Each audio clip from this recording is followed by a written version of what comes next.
Bismillahirrahmanirrahim. Assalamualaikum warahmatullahi wabarakatuh. Good afternoon, everyone. This afternoon, I will give you some principle about site planning and architectural design process. Selamat sore, rekan-rekan. Kali ini saya akan mendiskusikan tentang site planning dan architectural design process. Uh, I will give you a quote that very important to understand how the relationship between site and environment in a whole. Earth and sky, wood and field, lakes and river, mountain and the sea are excellent schoolmasters and teach some of us more than we can ever learn from books. Architecture as a part of ecosystem will be related to indoor, outdoor, space experience, built environment around, and city development. The last quote is, all sites remain unique, their fabric, shape, size, area, location, physical feature, orientation, surroundings, environment, ecology, and accessibility. Tiap site akan memiliki keunikan dari benda-benda yang ada di dalamnya, mulai dari bentuk, ukuran, area, lokasi, feature fisik, orientasi, lingkungan, ekologi, akses, dan sebagainya. Dalam suatu proses arsitektur desain secara keseluruhan, site planning akan berada di awal bagaimana building programming akan menghasilkan informasi-informasi dari site investigation, kemudian dianalisis dan menghasilkan suatu respon. In architectural design process, site planning will be begin with investigation and research of site. It will be include site investigation, site survey, and make a response with analysis to make a scheme of design. Setelah itu baru kita dapat melakukan conceptual design, ya, mulai dari ide, skematik, hingga design development. Dan ini sifatnya adalah iteratif. First of all, pertama kita akan melakukan suatu site selections. Beberapa faktor yang penting dari site selection ini adalah traffic, geoteknik, utility, and development factor. For selections, the consideration is traffic, geotechnical factor such as seismic slope, groundwater problem, and environmental hazards. The other important aspect in site selection is utility, availability. And then the last factor is development, such as zone regulations, neighborhoods user, and planning review process. And the last thing we have to consider for selection is economic factor, which is like land price per square meter. This is the process of site planning. It start of site surveying, map, location, and orientation, and then observe the biotic of sites such as animal and plant, geomorphology, soil, contour, water, climatology such as wind, rain, humidity, temperature, sound, and sensory aspects such as view, odor, audio, and sound. And the other important for this aspect of survey is social culture. From this survey, we can make some analysis and synthesis, yeah, from the how the relationship this site to the city or urban context and have zone regulations, and then how external or outdoor space experience and exploration. From analysis and synthesis, we will make some site concept and schematic design. From this, programming of the spaces, building and site, we will make block plan and site space system. From this pass, after that, we will make some site plan and site development. Uh, the site plan meaning of the site plan is logical completeness that demonstrate the project can be built. The scale of building, the open space size, and the element of the hardware and softscape and hardscape and the infrastructure. From this one, we will continue with drawing system to make site plan, elevations, sections, detail infrastructure, such as drainage, electric, and we can make some idea about the atmosphere of the site, such as perspective. Actually, the site is a never inert situation, but is an ongoing set of very active network that intervene in complex relationship. Site sesungguhnya bukanlah sesuatu yang mati, tapi dia akan terus hidup, yang akan berganti-ganti secara aktif dan menjadi satu komponen-komponen yang saling berhubungan. Misalnya matahari, sinar matahari dari pagi, siang, dan sore dia akan berganti suhu, angin, kemudian kelembapan, serta suasana-suasana yang bisa berganti dalam kurun waktu tertentu.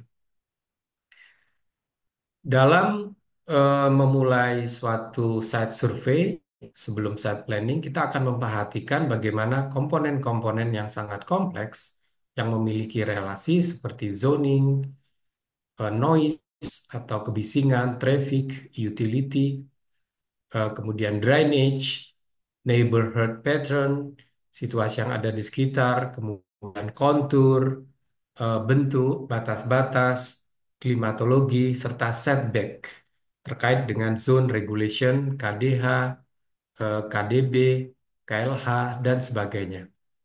Dari kondisi ini, site planning akan memperkirakan bagaimana kondisi-kondisi sesuai dengan harapan di masa depan berdasarkan suatu program yang diinginkan di atas suatu site.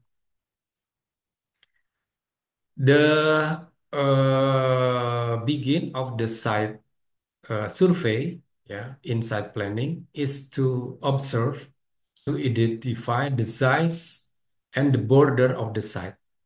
Bentuk, ukuran, dan batas-batas menjadi penting untuk melihat bagaimana akses, bagaimana konteks suatu site terhadap lingkungan yang ada di sekitarnya. Apakah lingkungan sekitarnya itu berupa daerah pertanian, ada jalan, bangunan-bangunan yang lebih penting, orientasi arah matahari, lingkungan alami, dan sebagainya. Berikut adalah checklist secara lengkap dari site survey yang akan dilakukan ketika kita melakukan suatu observasi lapangan. Ada aspek natural yang terdiri dari bentuk, batas, dan luasan, kemudian ada kontur, ada kondisi tanah, ada kondisi air, ada iklim atau klimatologi, it is include lintasan matahari atau sunpath, radiasi, angin, hujan, suhu, kelembapan, vegetasi, dan satwa. Khusus klimatologi, kita bisa mengobserve, meneliti dengan menggunakan environmeter. Ada beberapa kondisi-kondisi yang bisa kita manfaatkan untuk mencatat bagaimana site itu memiliki suatu situasi. Kemudian, di samping alami, kita juga akan membahas built environment situations, such as accessibility and building around, and then sensor conditions such as view, odor, noise, and infrastructure situations such as electricity, telephone network, water, drainage system, and gas system. And in built environment, we are also important to observe social and culture such as tradition from the local situation from society. And the importance of built environment also the code and regulation such as land use atau peruntukan lahan, kemudian KDB, KLB, KDH, koefisien dasar koefisien dasar bangunan berapa persen, KLB berapa 0,8 atau 1, kemudian persentase dari koefisien dasar hijau. KDB bersifat eh, suatu persentase maksimal ya yang bisa diolah, kemudian KDH adalah ruang hijau minimal yang harus tersedia dalam suatu site. The other important zone regulation is border of the road atau sempadan jalan, border for the river, ya, sempadan sungai, kemudian and then special uh, guideline such as heritage or industrial or airport obstruction line, kemiringan-kemiringan atau batasan minimal maksimal ketinggian yang ada di daerah seperti airport. It's better if you provide checklist form, yeah, to make sure about the how the survey aspect in field. Eh, Kontur tanah dengan garis-garis kontur yang memiliki angka tertentu, ketinggian menjadi hal yang harus kita dapatkan di lapangan. Anda bisa menggunakan Google dan software GIS untuk membantu menghasilkan garis-garis kontur. Kemudian tanah juga menjadi faktor yang perlu kita amati, apakah tanah-tanah gembur, tanah-tanah liat, tentu saja nanti kita akan dibantu berapa sigma atau daya dukung tanah yang ada di suatu kawasan untuk menentukan bagaimana struktur mulai dari pondasi hingga struktur-struktur yang lain untuk bangunan kita. Ini contoh dari suatu hasil survei di daerah urban ya yang melihat bagaimana batas-batas lahan ya. Jadi misalnya itu adalah kotak kuning, kemudian sempadan jalan berapa, koefisien dasar bangunan sekian persen, koefisien luas bangunan berapa persen, koefisien dasar hijau berapa persen, sepadan bangunan berapa meter dari as jalan, ketinggian maksimal. Yang biasa informasi ini bisa kita dapatkan dari berbagai sumber RDTRK atau website yang ada di suatu pemerintah daerah di Sleman, di kota, dan sebagainya. Topografi dengan garis-garis kontur yang ada di suatu site penting untuk kita pahami dengan hasil adalah kemiringan-kemiringan tertentu. Kemudian, and then we also important to make observe about the elevation of the site, tampak kawasan, jadi bagaimana lebar dari jalan, kemudian eh, side project di kiri kanan dan sekitarnya ada apa, bisa kita bayangkan ukuran dengan skala-skala tertentu. Juga situasi yang terkait dengan hardscape dan softscape yang ada di sekitarnya, beri tanda di mana pohon-pohon endemik, pohon-pohon dengan kanopi yang besar, kemudian ada sawah, daerah hijau, kemudian juga air, jaringan listrik, telepon, dan sebagainya. Ini ada contoh bagaimana potensi dari suatu site, baik natural, man-made, atau built environment and social culture. Yang penting dari analisis ini adalah Anda memberikan respon. The essential of site analysis, ya, after you understand about the potential, you give some design response idea. Sebagai contoh, misalnya ada suatu site dengan batas-batas sempadan tertentu, maka ada berapa daerah yang mungkin bisa dibangun untuk menghindari adanya garis-garis sempadan, KDH, dan sebagainya. Kemudian kontur, jika kita bisa mendapatkan garis-garis kontur seperti ini dengan arah seperti apa, kita bisa mendapatkan kecenderungan kemiringan. Kemudian respon kita adalah daerah yang lebih landai untuk bangunan, sementara daerah yang curam bisa kita alokasikan untuk ruang-ruang terbuka atau daerah-daerah perbatasan, taman, daerah hijau, dan sebagainya. Dari potensi kontur, kita langsung menghasilkan suatu respon dengan analisa-analisa tertentu. Berikutnya adalah contoh bagaimana potensi drainasi yang mengarahkan aliran-aliran air alami ke daerah tertentu. Dengan kondisi ini, maka kita memberi respon, maka daerah mana yang akan kita tetapkan menjadi daerah terbangun, daerah mana yang kemudian akan menempatkan sumur peresapan, misalnya. From this example of drainage situation in the field of a site, yeah, we can make respond how the area it will be placed for the building and which area we have suggestion for filter well ya for drainage system. Begitu juga untuk potensi yang lain, misalnya kondisi pepohonan. Jika kita mendapatkan kondisi pepohonan pada suatu site ya di sisi tertentu, maka kita memberikan respon pada bangunan ini kita bisa menempatkan tempat di mana kita bisa menghindari adanya radiasi karena ada perlindungan dari ketinggian pohon tertentu. Begitu juga untuk view, ya, the potential view is very important to give some from where and to from where and to side how the potential of a good view and how the constraint of bad view. From this situation, we can make a response how the orientation of the building and going where the opening, yeah, to make a good view in the space in the building. Dari potensi view ini kita bisa mengusulkan bagaimana orientasi bangunan dan bagaimana bukaan-bukaan bisa kita usulkan untuk mendapatkan view dan untuk menghindari view-view yang tidak diinginkan. Begitu juga analisis site terkait dengan aspek-aspek noise ya atau suara kebisingan.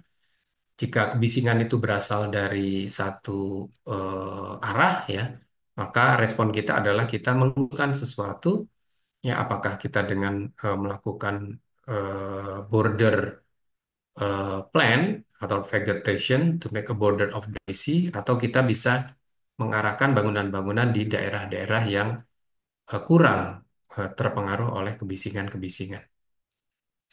Other climatology aspect is also important to identify or observe the potential such as wind, rainfall, and sunpath, and how we will suggest the response, yeah, based on this climatology, place of the building, how to create some vegetation location to recognize, to reject wind, the rainfall, or the radiation from sunpath. Dari kondisi hujan, kemudian angin, kita bisa mengusulkan bagaimana penempatan bangunan dan kendala batas-batas atau border untuk menghindari efek-efek yang tidak diinginkan. Secara keseluruhan, comprehensively, yeah, we should make some totally accumulation of the site potential and response and accumulation. We will make suggestion or idea about the space organization, space configurations, and support by vegetation, contour response, and other side element considerations. And after that, we will make such as a block plan or space organizations based on the comprehensive site analysis. Eh, dari sini kemudian kita bisa mulai menggambar gagasan-gagasan development drawing from the sites. Misalnya dari sini kita akan meneruskan gambar block plan, site plan, potongan tapak, rencana sistem-sistem tapak, sanitasi, drainasi, ya, kemudian evakuasi dan sebagainya. Prinsip-prinsip gambar ini adalah dia menghasilkan suatu gagasan-gagasan setelah melakukan suatu analisa dengan elemen-elemen yang lebih definitif, ya, dengan skala 1:200, 250, 400, ya, tergantung dari situasi dan kondisi yang diinginkan dan luasan-luasan site. Jangan lupa dalam gambar site plan, eh, simbol-simbol atau informasi penting adalah arah cara, kemudian jalur sirkulasi pokok yang ada di sekitar, ya. Kemudian dalam set plan kita juga memperlihatkan fungsi-fungsi dari bangunan serta garis-garis kontur existing yang masih mungkin bisa diperlihatkan. Kemudian untuk melengkapi kita bisa membuat potongan, ya, potongan tampak atau potongan site dengan skala yang sama dengan site yang ini memperlihatkan bagaimana respon kita terhadap situasi yang ada sekitar, ya.